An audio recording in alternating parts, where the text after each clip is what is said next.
Sup guys, it's your boy Justin with this month's book review. Today we're reviewing the iconic cyberpunk novel. I almost said graphic novel, sorry. Neuromancer by William Gibson, who's a Canadian author by the way. And this is a very influential novel where if it wasn't for this novel, we wouldn't have gotten a lot of the cyberpunk movies and anime and games. Obviously, I have this here. That they straight up stole from this book. Especially this motherfucker right here. Though apparently the author didn't come up with the term ice. Some guy named Bruce Sterling did. I think it was Bruce Sterling. I'm not 100% sure. But yeah. But they definitely stole Night City from Neuromancer, dude. Oh my god. Which, holy crap, dude. So if you guys know why for my regular viewers who know why I haven't been uploading, it's because I've been busy. One, working on a book. Two, I've been going back on the dating scene, and that's funny because the first time I tried reading this book, like over a decade ago, bro, I was not doing. I was a virgin at the time, and I was gay, taking L's after L's after L's. So when I was reading this book, and the main character, who's this kind of junky loser named Case, who's a hacker, who is all strung out, in Night City, which is this part of this expat enclave in Tokyo, Japan, or something like that. Apparently, it's based off Shibuya. Gets not only does he get laid, but he gets laid with this badass razor girl, which is this basically this badass cyberpunk girl who has razor blades in her fingernails that pop out, dude. And she has mirror eyes, kind of like the one dude from Deus Ex. So I was when I read that, and I was fuck this book, dude. Back in the day. Because I was what the fuck, this guy's a loser. This guy's a loser junkie. And he's able to get laid, what the fuck? But apparently, so I was what the fuck at that point. But after reading the book again, 10 years later, no longer a virgin, by the way, I was oh yeah, it makes sense why. Okay, this chick would have sex with this because yeah, he was a loser at that point, but he's actually a badass hacker. Which the reason why he's a strung out loser in Night City because he was this cocky hacker who stole some stuff from his employers, and they said, "Oh, you're gonna steal our shit. You're gonna steal our shit and sell it. Keep the money, because you're gonna need the money, motherfucker." Because they fucked up his Nero interface system that allowed him to basically jack into the Matrix, which is the Matrix is what they call the internet, and it's basically a VR thing, where it's basically a VR thing where you have an avatar inside a virtual space, so it's very just like the Matrix and the movie, to the point where it's so real that you get some Philip K. Dick shit where is well, what's real, is this virtual or is this reality? Because there's several points in the book where the character gets stuck in a simulation, right? But yeah, the main book, and this is one of those books where the less you know, the better. So I'm gonna just say, if you want my opinion on this book, that it's basically more of a crime thriller set in this futuristic cyberpunk world, and there's even space stuff, which I'm surprised about the space stuff. Which, holy shit, some of the space stuff in this book, it's holy shit, they Expanse stole that shit from them, dude. The whole Rastafarian space colony, dude. They're just like the Belters from The Expanse, dude. I'm like, what the fuck? Everybody steals from everybody, so that's why people shouldn't worry about, like, you know, when you're writing a book, am I stealing too much from this or that, blah blah blah. As long as, like, you know, you don't steal too much from one thing, and you have your original spin on it, go nuts, dude. Because, like, everybody steals. Just don't steal from recent shit. Oh my god. Not that I'm worried about that, because my current book, yeah, it's Cyberpunk, but it's basically, it steals from so much shit. Like, good luck. Good luck tracking all of it, dude. I don't give a fuck. Oh my god, dude. But yeah, it's one of those books where the less you know, the better. So it's basically, if you go in thinking it's like run and guns, like Cyberpunk 2077, or there is philosophical stuff like in Deus Ex, but yeah, it's more like the book is more of a heist book, honestly. So yeah, if you want my opinion, it's a 7 out of 10, but I am going to go into spoilers.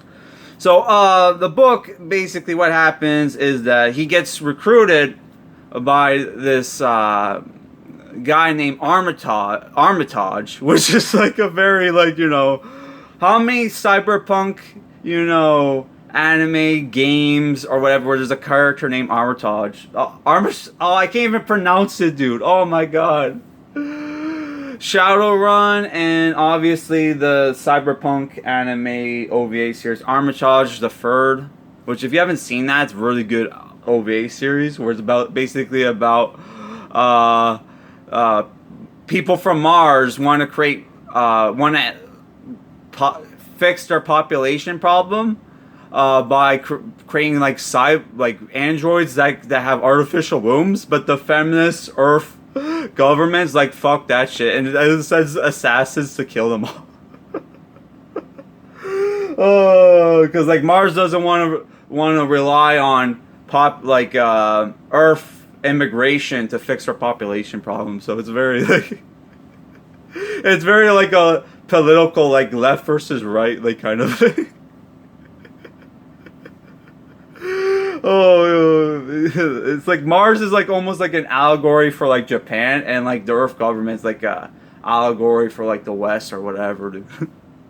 In my opinion, I don't know if that's true, but yeah, that's my take on Armitage the Third.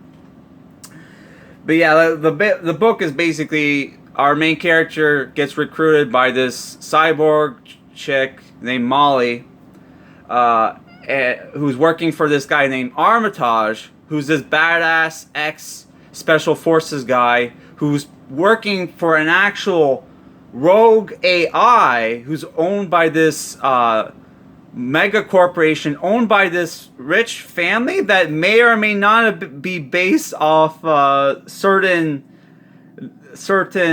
famous financial families that may or may not own half the world's wealth. If you know what I mean, dude. So, and the point where they're fucked up in this book, dude. You meet like two of them, and like, holy shit. So yeah, they have to put a team together. Obviously, they need Case as a hacker. They offer to fix his like spine, whatever. So he's allowed, so he can. What the fuck is it called? Is it called? Oh my god, dude! It's been, like I said, it's been a week since I read the book, but it's basically they fucked up his like his, not spine, but like something to do with his spine. I don't know. So he can't jack into the Matrix. They fixed that and replaced his liver, which allows him that he can't do drugs anymore. So, but he finds a workaround. And the one guy's like, you found a workaround with the new pancreas we got you? How the fuck did you do that?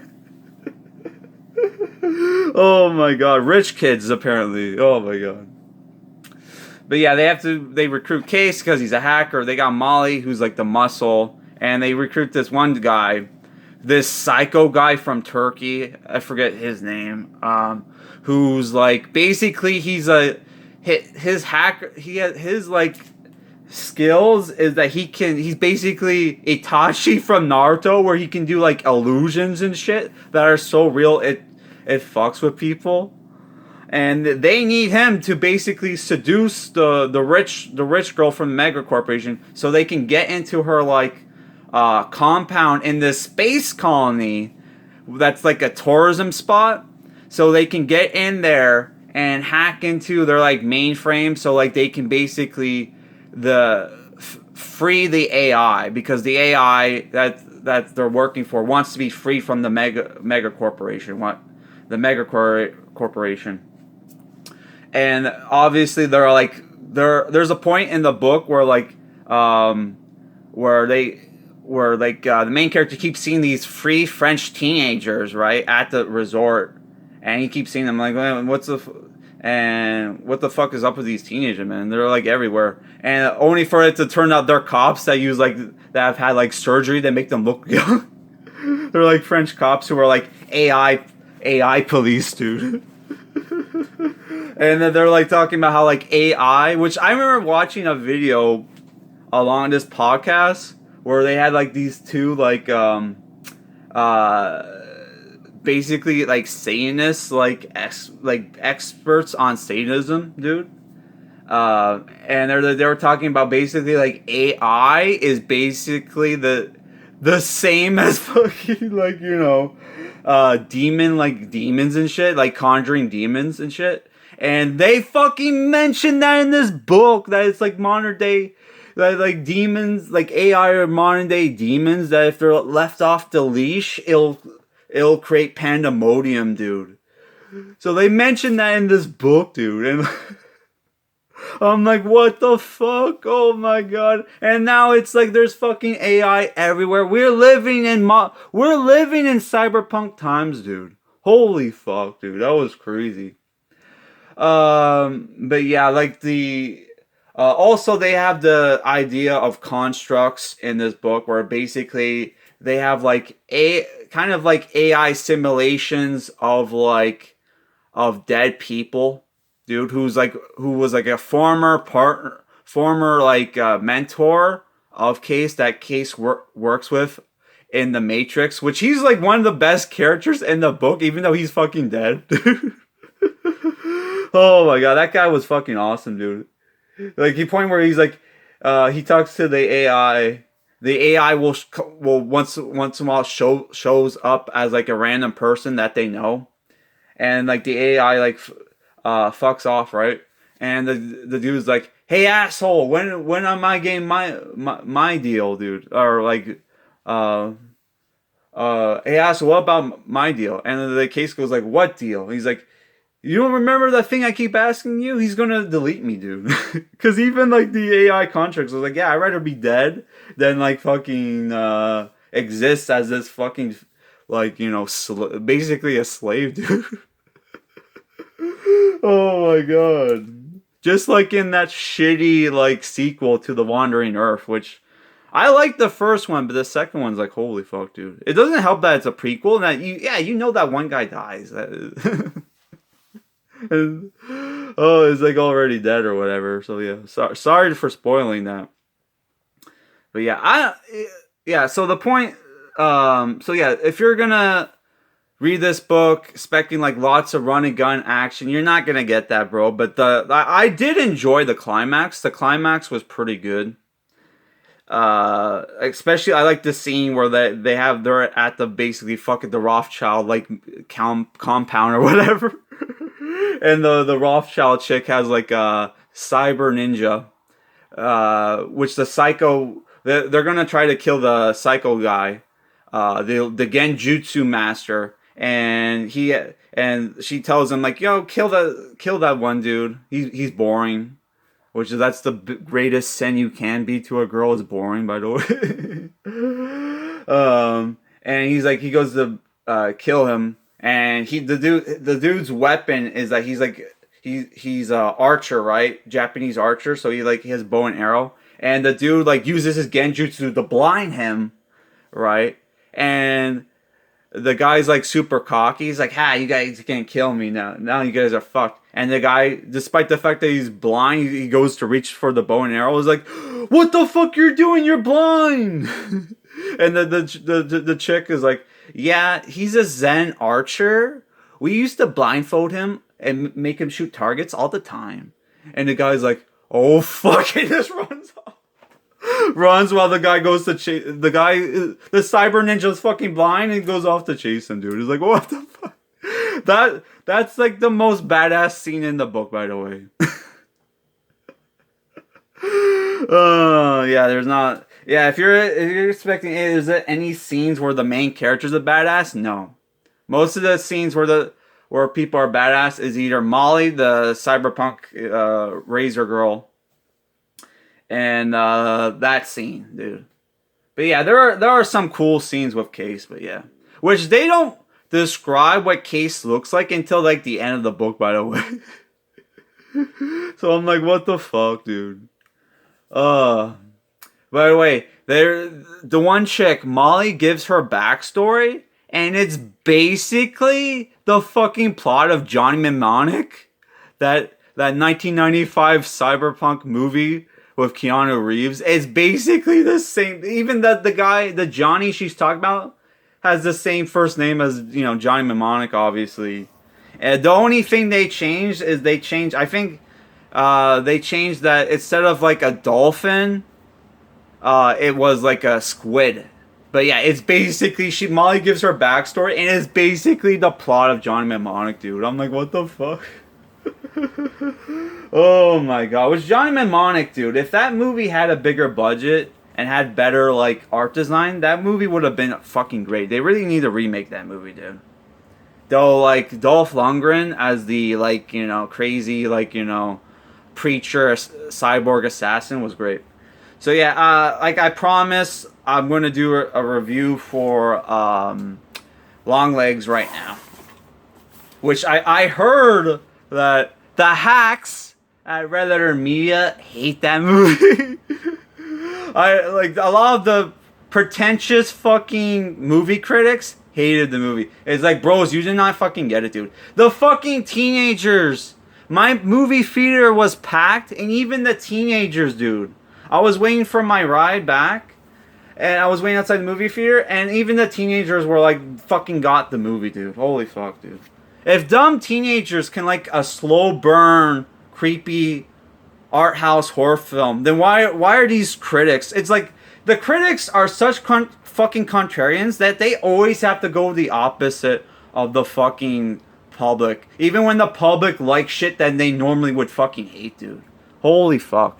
But yeah, this is going to represent Longlegs, and there's a reason why this represents Longlegs, dude. So if you don't want to be spoiled on Longlegs, it's like, it's almost, to me, it's an 8 out of 10, but yeah. So, spoiler. So, Longlegs is basically a movie directed by the guy who is the son of Anthony Perkins from Psycho. I had no idea. That it's a satanic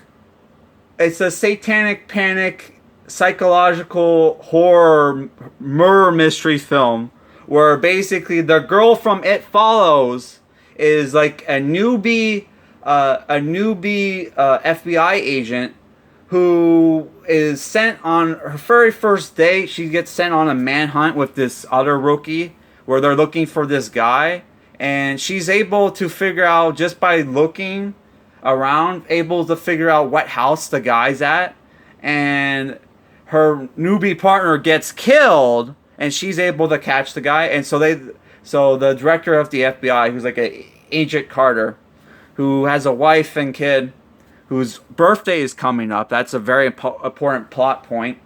They figure out, okay, that she's basically a psychic. She does a test where she gets like 8 out of 16 answers right, and she's like, oh, I only got like half the answers right, and he's like, half psychic is better than like no psychic, right? So they decide to put her on this case called the Longlegs case. Longlegs, which is, which people think, based off the name, you think, oh, it's based off like, like it's talking about the Longlegs spider or whatever, the daddy Longlegs. No, dude. And we'll talk about what that represents later. But basically, there's a serial killer case where basically these there's for 30 years since like the late 60s, this late 60s, and it's like they don't say what year it is, but it looks like it's like the 90s, right? Mid to late 90s. Very Poughkeepsie Tapes vibes, if you've ever seen that shitty shitty but kind of great found footage horror film. It's basically like there's this guy. Basically, for 30 years, there's been like murder suicides where the dad goes crazy and kills his family. But in all these cases, there's been coded letters in all the cases where it's signed by a guy named Longlegs. So they think that there's a guy who's basically brainwashing or whatever, manipulating the fathers into going crazy and killing the families, right?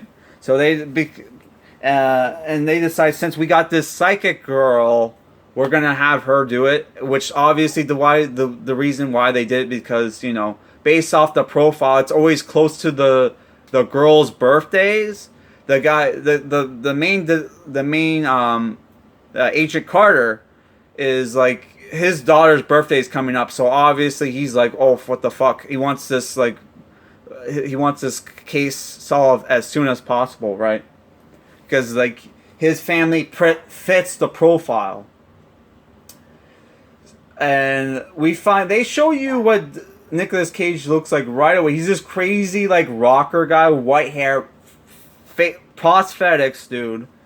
He looks like, I don't want to say what he looks like, but yeah, he looks very weird in the movie. Oh, give me a sec. Yeah, he's like this crazy rocker dude who, like, and the movie starts off with this quote from T-Rex, dude, from one of their songs, and I'm like, oh shit, just like in 20th Century Boys, whose villain may or may not be an allegory for the devil, by the way. I never finished the 20th Century Boys manga, but from what I could tell, that's what it is.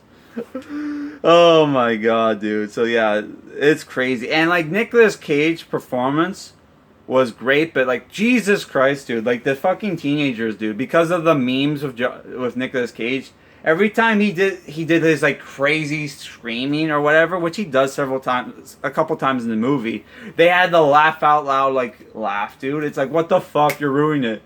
Where I was like, I went to the bathroom and like some guy's like, those fucking teenagers were fucking ruining the movie. I wanted to get up and fucking punch. Oh, I didn't say that. A random guy did, dude. I was like, what the fuck? Relax, dude. They're having fun. But yeah, that guy was kind of right. I'm not saying it was right what he did, but yeah, it was like, what the fuck? Come on, girls, relax, dude. Holy fuck. Which I love. My friend was like too scared to watch the movie when there was like a shitload of teenage girls there. Like, what the fuck? The movie, when I heard the movie was gonna be 14A, I'm like, what the fuck? The movie's gonna be fucking like, the movie's gonna suck. No, dude. Despite the fact that it was 14A, the movie was, holy fuck, dude. Because the movie is more creepy than scary, but there are some scary moments, dude. And oh my god, that the director's cameo scene was like, what the fuck, where he plays like a preacher on TV. He's like, but yeah, this movie has a lot of Twin Peaks vibes, which I'm like, how the fuck do you guys like Twin Peaks but hate this movie? This movie is basically like, it has a lot of Twin Peaks vibes to it, without the fucking charm, dude. This movie is more like Fire Walk With Me, if you ever seen that. But yeah, so obviously the girl figures out that basically, is sent basically a cipher from Longlegs. Which is a cipher is basically like a key to basically figure out how to like decode like coded messages, right? So she's able to decode the coded messages, and she gets told like, hey, if you fucking tell the FBI where you got this, I will kill your mother, dude. So she can't tell the FBI. And as the movie goes along, we find out that basically she may or may not be connected to the Longlegs killer. Right, which she's convinced that he has an accomplice, dude. Which I'm not gonna spoil the whole fucking film. But basically what happens is that it basically, for the people who hate this shit, it does turn into a supernatural horror film. And holy fuck, dude, it does turn into a supernatural horror film where, like, yeah, it turns out the main character, the villain, casts spells, and they even go into why they don't say it, but they imply why Satanists do the shit that they do. Because why would you worship the devil and do the shit you're doing when you know you're gonna burn in hell, right? And they answer that question. It's because they don't believe, and I learned this from Jay Dyer or whatever. They hint at it in this movie as well. Which, by the way, early on in the movie, they have the number 33, by the way. And a lot of as above, so below shit in the movie. The point where the credits are normal, and then for the ending credits, they go up like, oh my god, as above, so below. Holy fuck, dude.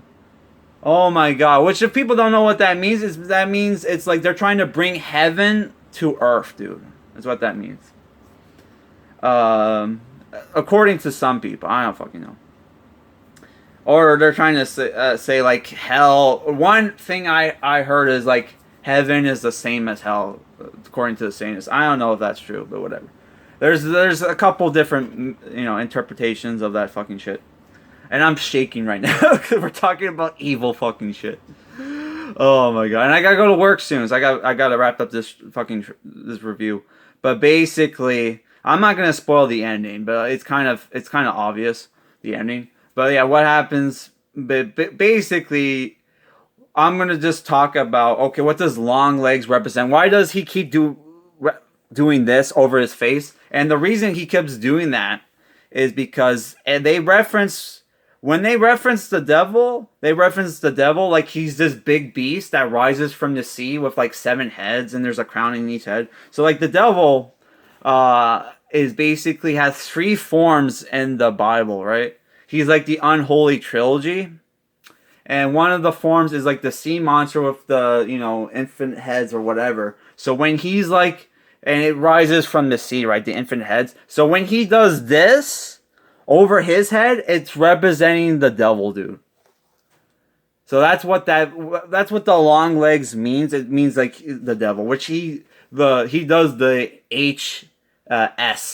Hail, that shit. I'm not gonna say it, obviously, because I'm, Christian. And there's a psychological, there's all, like basically, I found out I've been studying psychology for the book I'm working on, not reading, working on, and there's basically a lot of psychology has is like a lot of it is based off stuff from the Bible, dude. So like the guy I'm studying psychology from on YouTube, he's like, yeah, just read the Bible, because they're gonna reference shit, and all the shit is like basically a lot of psychology books is just basically reworks of the Bible, dude. So yeah, I'm gonna read the Bible especially after watching this movie, dude. Holy fuck, dude.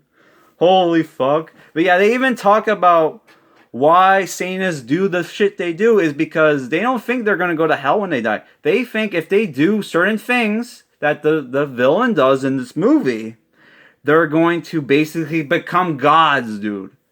They're going to become gods. So they're not going to burn in hell. They're going to be everywhere. Oh my god, dude.